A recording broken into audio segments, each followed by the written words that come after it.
season, our Star Wars expedition is taking us through the Tales anthology series from Star Wars Legends canon. Even though the stories vary wildly in quality, I have very positive memories of my reading experience back in the 90s. So we're going to take these books for a spin and see if they're still a good time. We begin, of course, at the beginning with Tales of the Mos Eisley Cantina. It was a fantastic idea for an anthology book in the Star Wars universe, if you ask me. So the book is dedicated to Bill Smith of West End Games. One of these days I'll do a video about how the West End Games Star Wars books loom large in my own personal sci-fi journey. But it's important to note that a lot of Legends canon lore was based on these role-playing game source books. But like the info from those books, what we find in these Tales books is a mixed bag. I gotta say up front that I'm not a big Kevin J. Anderson fan, especially of his Star Wars output, just generally speaking. I haven't read the Jedi Academy trilogy or Darksaber in decades, but as a teenager I remember Lando having to go to the slug races to find a lead on possible Jedi Academy hopefuls for Luke at the slug races. And he had some Hutts kill off General Madine for no good reason or something. It was a long time ago. So over the years I've come to the conclusion that he's just not for me. Now he's co-writing new Dune books with Brian Herbert, which is convenient because I'm not interested in reading those either. As far as I'm concerned, there are 6 Dune books, 7 if you count the Dune Encyclopedia. Anyway, the good-ish news here is that Kevin J. Anderson only edits these books, contributes a story. I don't know how much of the author choice was up to Anderson or corporate synergy with the stable of authors tied to Bantam Spectra, but either way, it's a pretty good list. The book follows a variety of characters, some familiar, some less so, around the time period where Luke and Obi-Wan visit the cantina and raise a ruckus. The stories are mostly interconnected, so we get to see a lot of the same events from a variety of different viewpoints. So as we begin, we find everyone's favorite jizz band working as Jabba the Hutt's palace band. What? They're a legitimate band with a small intergalactic following. They're like the Dexter Romweber or the Del the Funky Homo Sapien of jizz music, the kind of artist only the real ones know. They're not particularly happy working for Jabba, for obvious reasons, but they have a contract. Then they get an offer to play at the wedding reception of one of Jabba's rival crime lords, the notorious Mos Eisley whipped Lady Valerian. She's marrying the hunter Dwap, and the money is good enough to be their ticket off Tatooine, because, let's face it, no one actually wants to be on Tatooine. If there's one thing we learn from this book, it's that no one wants to be there. At the reception, they meet Wooer, the bartender from Chalmers Cantina, and there's cameos by a few other locals, including a group of moisture farmers, some of whom may be familiar to those of you who are fans of deleted scenes. The reception and the marriage ends in a brawl instigated by one of Jabba's stooges and broken up by stormtroopers. Wooer helps the band escape and gets them a job at the cantina, but it's high visibility, and maybe Jabba wants his old band back? The story was okay, but its main purpose is to set the anthology in motion and introduce the major players in the Mos Eisley underworld. Lady Valerian's mainly running the town, but Jabba's the real power, both locally and beyond. This story was made into an audiobook. Figurin, is it? The bulbous organ between Kodu's faceted yellow-green eyes twitched, and his tongue flicked. It's okay, I guess. I'm not a huge fan of audiobooks, and I didn't super care for this one. It's alright, I guess. This story follows Greedo from a youngster hiding out with his family on a jungle planet due to Rodian clan wars. Eventually they're discovered, and then they flee to the smuggler's moon, Nar Shaddaa, where Greedo learns the bounty hunter trade from a bird person. They make their way to Tatooine to take on some Hutt contracts, including one smuggler who dumped his load of Jabba's spice. There's an unnecessary Darth Vader cameo here, and some more original world building could have worked. Are there other animals in Star Wars besides dewbacks and rancors? Turns out Greedo has a bit of a past with Han Solo, which, And again, the story points to the idea that the only reason anyone is on Tatooine at all is because of the presence of Jabba the Hutt. From this story, we get a new and different angle on Greedo, though. One that's tragic and pretty pitiful. Now I kind of feel bad for the guy, because he never had a chance. Tonica Sisters. The audiobook says Tonica Sisters. So, Tonica Sisters is in quotes because, in a weird bit of unnecessary complication, the two women we see in the cantina are only posing as Brea and Seni Tonica, a pair of wanted con artists. This is better than going with their actual identities as Shada and Karoli, to Mistral agents. The Mistral are a group of female mercenaries, once famed warriors, but now fallen on hard times. As the story begins, they've been hired by a university professor to steal something, codenamed Hammer Tong, which is a terrible codename, which probably makes it a good codename, actually. Whatever the Hammer Tong is, it takes up the entire inside of a hollowed-out Imperial strike cruiser, and the Mistral team makes short work of heisting the cruiser and randomly escape to Tatooine, hiding the strike cruiser in the deep desert and making their way to Mos Eisley, hoping to find a pilot that can help them get the Hammer Tong off planet. Timothy Zahn has always been one of the most reliable Star Wars authors, and this story is no exception. There's a great balance here between character and action, and even though we aren't going to see more of the Mistral, maybe, they're an intriguing enough idea that we're left wanting more. This is a great example of taking about 30 frames of film and extrapolating a compelling story out of it. As I said, the story was also recorded as an audio drama. Is it any good? Eh. The Imperial search had already ended, only they didn't know it. Or maybe they did know it. Maybe the Colonel was just playing along with the masquerade while he sent out for the proper interrogation equipment. I didn't like the narration. You didn't think we'd get out of a book about a bar during a war without at least one or two references to Casablanca, did you? Muftak and Cabe? We're going with Cabe? I want to do Cabe. I think it's a little easier. Cabe? Flip a coin. Muftak and Cabe are a couple of down-on-their-luck thieves in the Mos Eisley underworld. Cabe is a young Shadra fan, and the only thing she loves more than picking pockets is spending her ill-gotten funds on jury juice. Muftak, being much larger and more mature, seems to spend most of his time watching out for her. This is by no means a romantic relationship, but they certainly care for each other a great deal. Both are orphans, and Muftak doesn't even know what species he is. They're just out there in the mean streets of Mos Eisley trying to survive.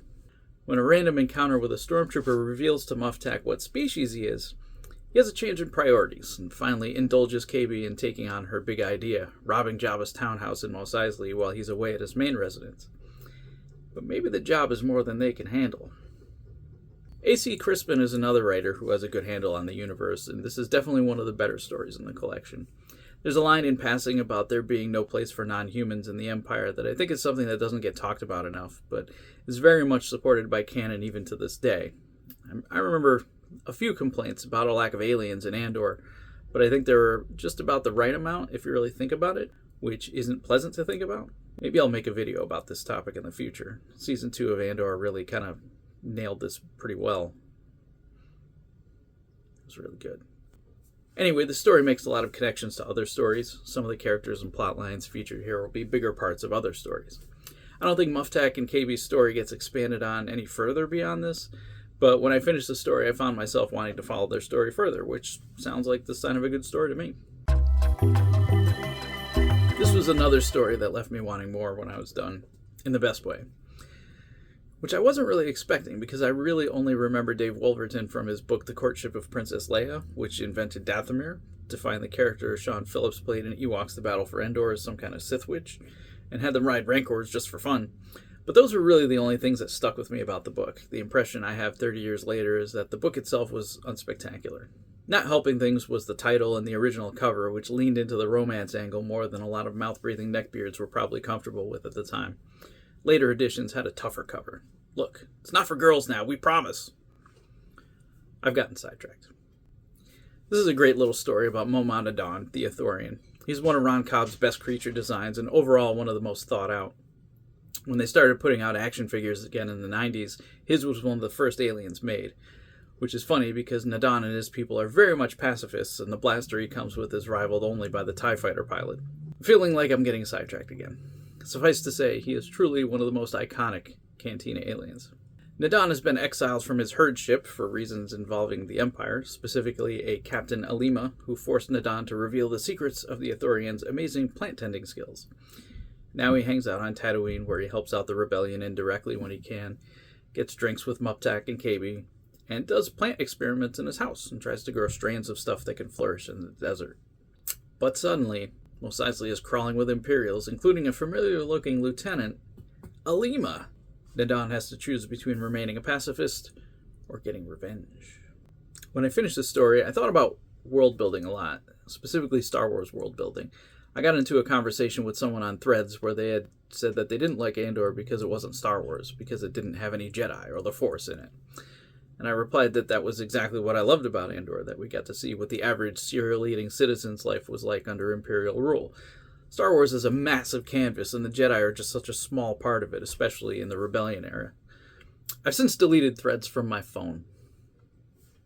That Dave Wolverton took an alien that looks like a bent piece of cardboard whose only contribution to film history is to make farty sounds for 0.2 of a second and make a great short story about the choice between pacifism and revenge, I think that's a real accomplishment.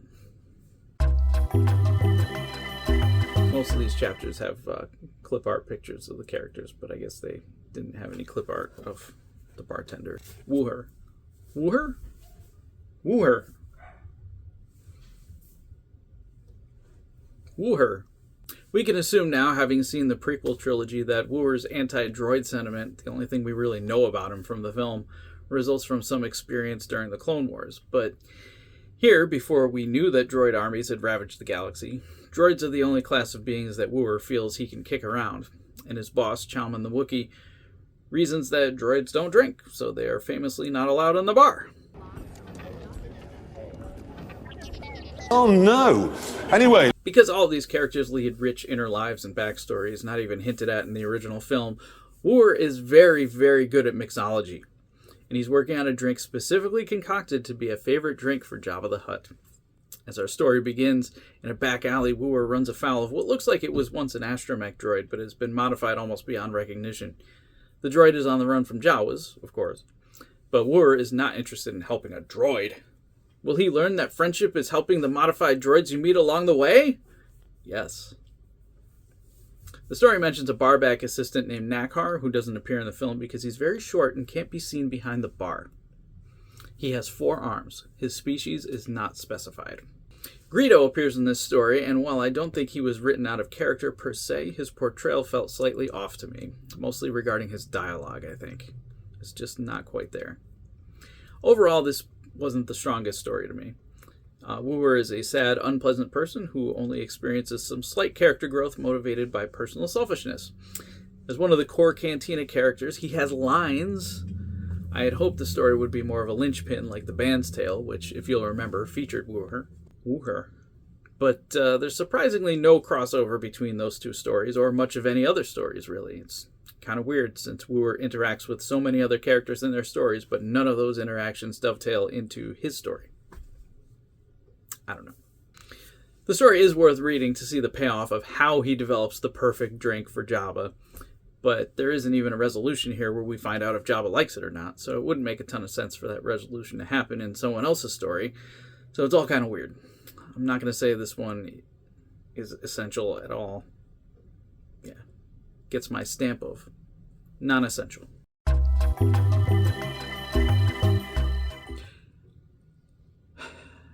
This story was also performed as an audio drama, for better or worse. Males of my species fear that commitment, that giving of all for love. The males of your species are fools.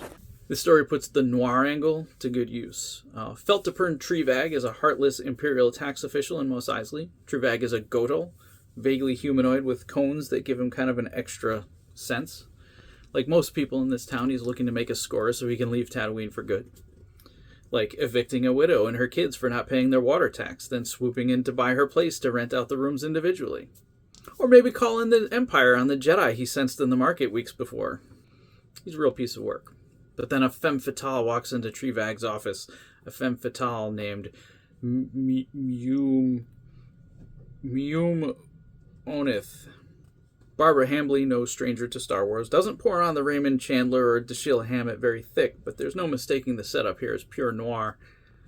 What's great here is that both of the main characters are not human, so all the noir is filtered through an alien viewpoint. The story also makes good use of the anthology form by having Trevag give the Cantina patrons a sensory once-over, giving descriptions consistent with the other stories. This is also the first story to mention Jabba's personal chef Porcellus, who will of course be a major secondary character in the next book in this series, Tales from Jabba's Palace. Coming soon. The story ends kind of abruptly, though the audio version lets us know what happened. know how this made it to stores. Was it a dare? If you have any behind-the-scenes information on how this got made, I mean, that's Alan Skeletor Falcor Oppenheimer as Feltepern Treevag. Please let us know in the comments.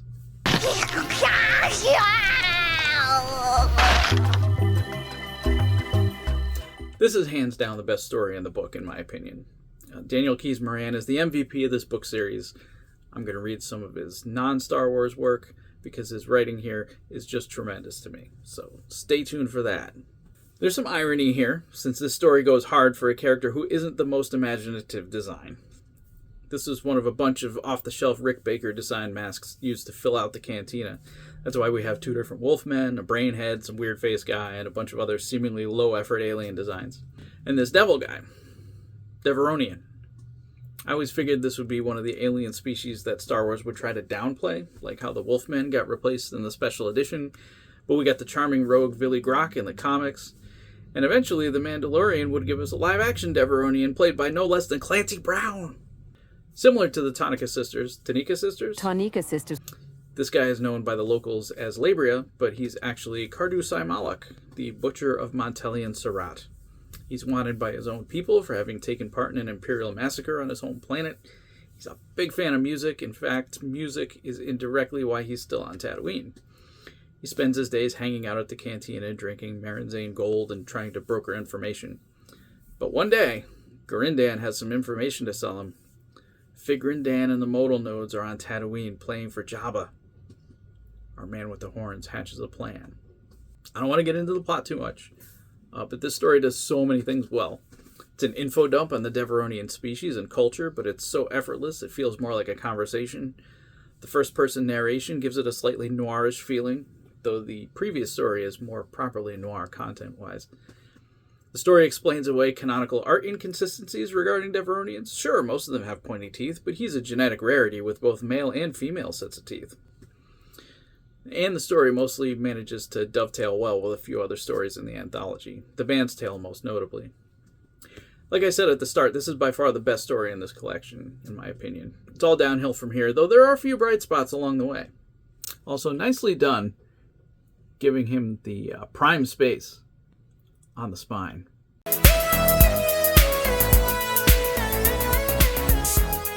If you're enjoying this video, why not buy my book? Flight of the Pangolin is the story of an intrepid group of heroes who decide to exit the solar system over the objections of an isolationist faction. There's actually a lot more going on than that. There's space pirates, a giant spider for no reason, all kinds of other things. Buy it now online wherever you buy books or at our website, www.thepangolinrepublic.com. You can also get fun t-shirts and random other stuff if you want.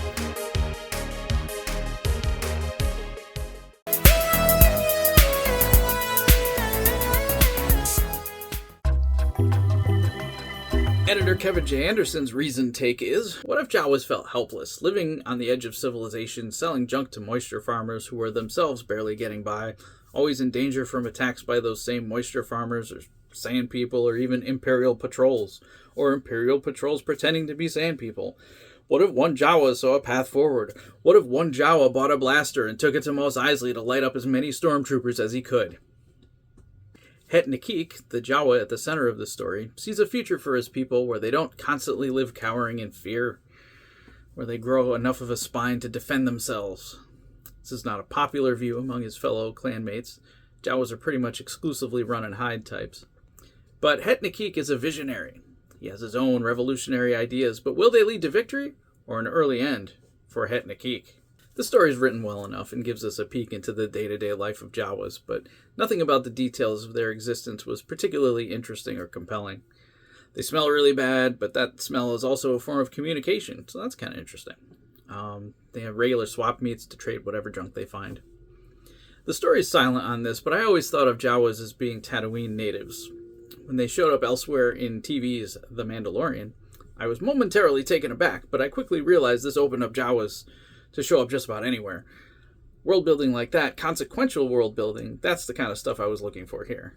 Jawas are pretty iconic, and here would have been a chance to make up some cool stuff about them. Instead, it's just okay. This This one was pretty short, but somehow I liked it better than the previous story. Ranats are one of those Cantina aliens that didn't really make it on screen clearly, which is okay because they're basically just big rats. I'm going to go on the record as questioning why there's multiple iconic Cantina aliens on the cover of this book who don't even get name checked, like this one and this one. But there's a story spotlighting a character who can't be seen without the aid of digital enhancement. At least the story is well written. So Ranats. According to this story, the Empire has classified them as semi-sentient, and Rigesk is a pretty simple guy, but he's definitely sentient enough to deal in scraps and information.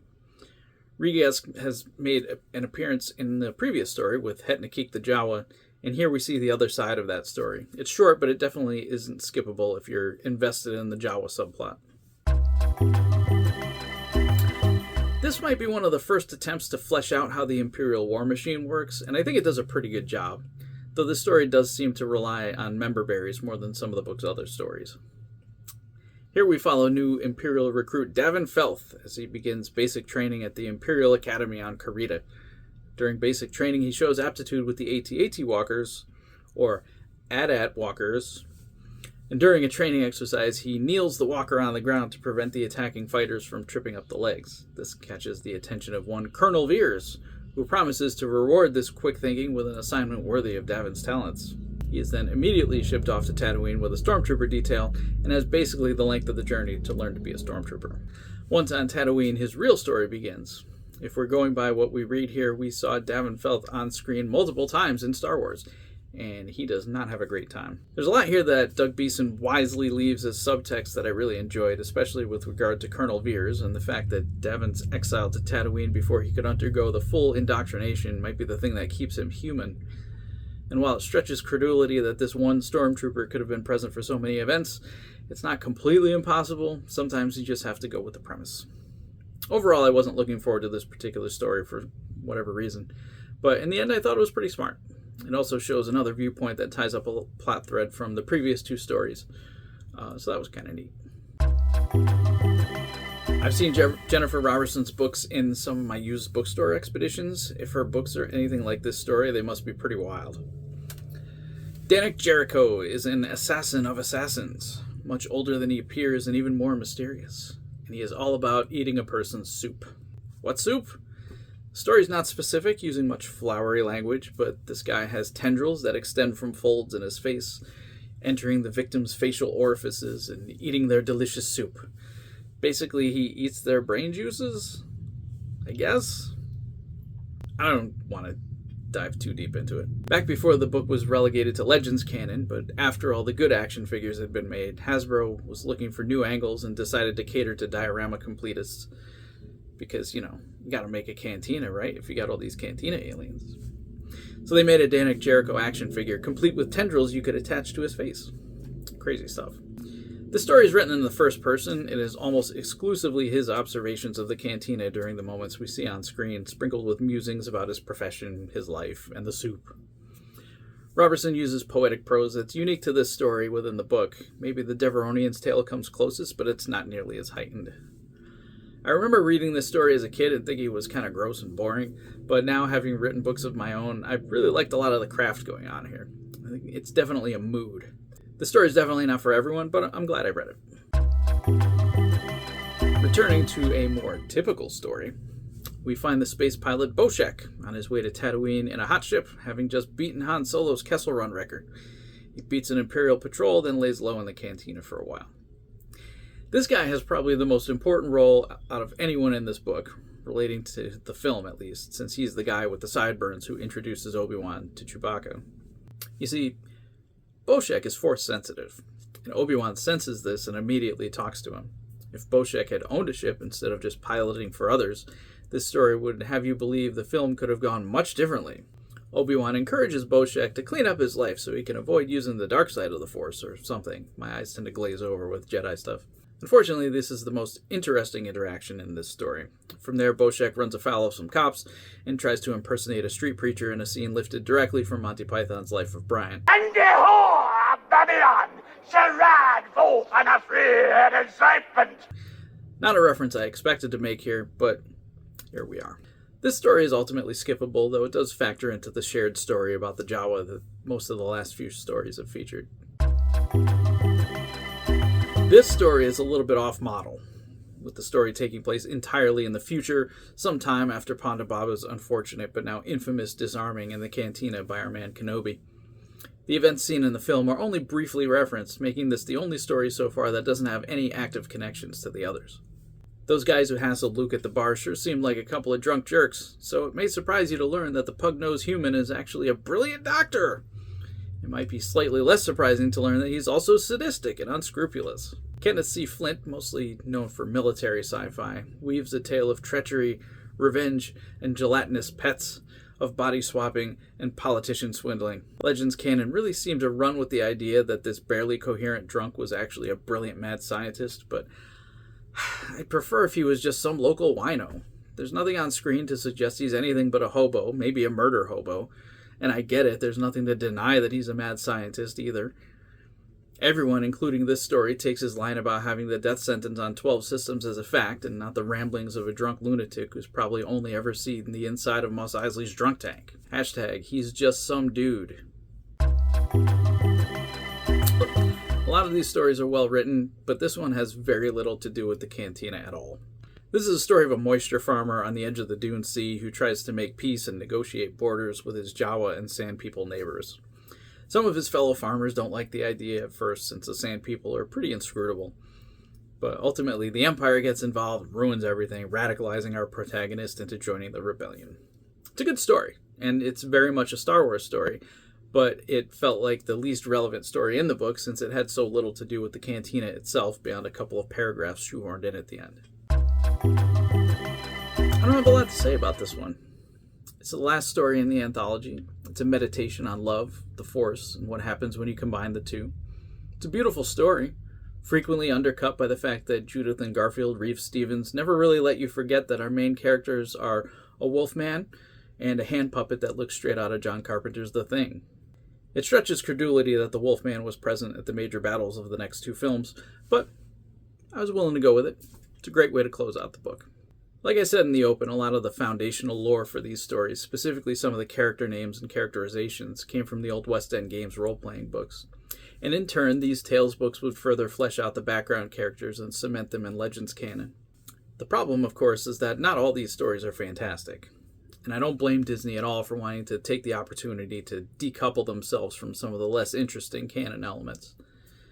But if they wanted to make a successful show, they could do worse than adapting these stories in an anthology show. Maybe. Just trying to manifest that idea out in the world. The best part about an anthology like this is you can skip a story or two and not worry too much. Maybe We Don't Do Weddings isn't skippable since it sets up the rest of the book, but there's definitely a few that can be skipped with no worries. I do think the book is well worth a read. Most of it at least. But only if you're looking for some depth, some of the ancient 90s lore. This is a great place to dip your toe in if you're new to Legends canon. So, I recommend it with some caveats. But yeah, that's all I got for now. Tune in next time for another great book.